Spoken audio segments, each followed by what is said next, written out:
ನಮಸ್ಕಾರ ಎಲ್ಲರಿಗೂ. ಮುಂಜಾನೆ ಶುಭೋದಯಗಳು. ನೋಡಿ, ಬೆಳಿಗ್ಗೆ 5:30 ಹೆಂಗೆ ಕಾಣಿಸ್ತಿದೆ ನೋಡಿ ವೆದರು. ಸೂರ್ಯ ಬರ್ತಾ ಇದ್ದಾನೆ. 5:30ಗೆ ಎಲ್ಲಿ ಹೊರಟಿದ್ದೀನಿ ನಾನು ಅಂತ ನೋಡ್ತಾ ಇದ್ದೀರಾ? ಯಾರ್ಯಾರ ಮನೆ ಮುಂದೆ ರಂಗೋಲಿ ಹಾಕಿದ್ದಾರೆ ಅಂತ ನೋಡೋಣ ಅಂತ ಹೊರಟೆ. ಎಲ್ಲಿನೂ ರಂಗೋಲಿಗಳಿಲ್ಲ. ಯಾವ ಮನೆ ಮುಂದೆನೂ ಒಂದು ರಂಗೋಲಿನೂ ಹಾಕಿಲ್ಲ. ನಮ್ಮ ಜನಗಳಿಗೆ ಎದ್ದೇ ಇಲ್ಲ 5:30ಗೆ. ಸರಿ, ಎಷ್ಟೊತ್ತಿಗೆ ರಂಗೋಲಿ ಹಾಕ್ಬೋದು ಅಂತ ನೋಡ್ತಾ 6:30 ಆಯಿತು. 6:30ಗೆ ಬಾಗಿಲು ತೊಳಿತಾ ಇದ್ದಾರೆ ಒಬ್ಬರು.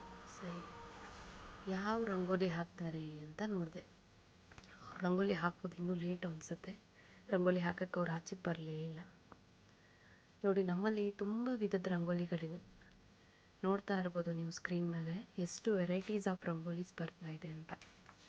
ನಿಜವಾಗ್ಲೂ ಬೆಳಿಗ್ಗೆ ಎದ್ದು ಅಷ್ಟೊತ್ತಿಗೆ ರಂಗೋಲಿ ಇಷ್ಟೊತ್ತಿಗೆ ಹಾಕಬೇಕು ಅಷ್ಟೊತ್ತಿಗೆ ಹಾಕಬೇಕು ಅಂತ ಏನಾದರೂ ಇದೆಯಾ?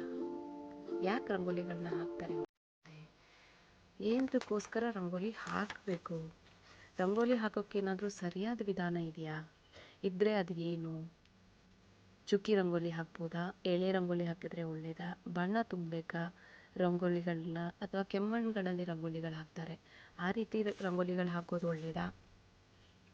ಪೇಂಟಲ್ಲಿ ರಂಗೋಲಿ ಹಾಕ್ಬೋದಾ? ಅಥವಾ ಸ್ಟಿಕ್ಕರ್ನ ಅಂಟಿಸಿ ಬಿಟ್ಬಿಡ್ಬೋದಾ? ಯಾವುದು ಸರಿಯಾದ ವಿಧಾನ ರಂಗೋಲಿ ಹಾಕೋಕ್ಕೆ? ನಾನು ನೆಕ್ಸ್ಟ್ ಬ್ಲಾಗಲ್ಲಿ ಕಂಟಿನ್ಯೂ ಮಾಡ್ತೀನಿ. ಹೆಚ್ಚಿನ ಮಾಹಿತಿ ಕೊಡ್ತೀನಿ. ಇನ್ನೂ ಸಬ್ಸ್ಕ್ರೈಬ್ ಮಾಡ್ಕೊಳ್ದೇ ಇರೋರು ಸಬ್ಸ್ಕ್ರೈಬ್ ಮಾಡ್ಕೊಳ್ಳಿ. ಬೆಲ್ ಐಕಾನ್ ಬಟನ್ ಪ್ರೆಸ್ ಮಾಡಿ ಸಪೋರ್ಟ್ ಮಾಡಿ.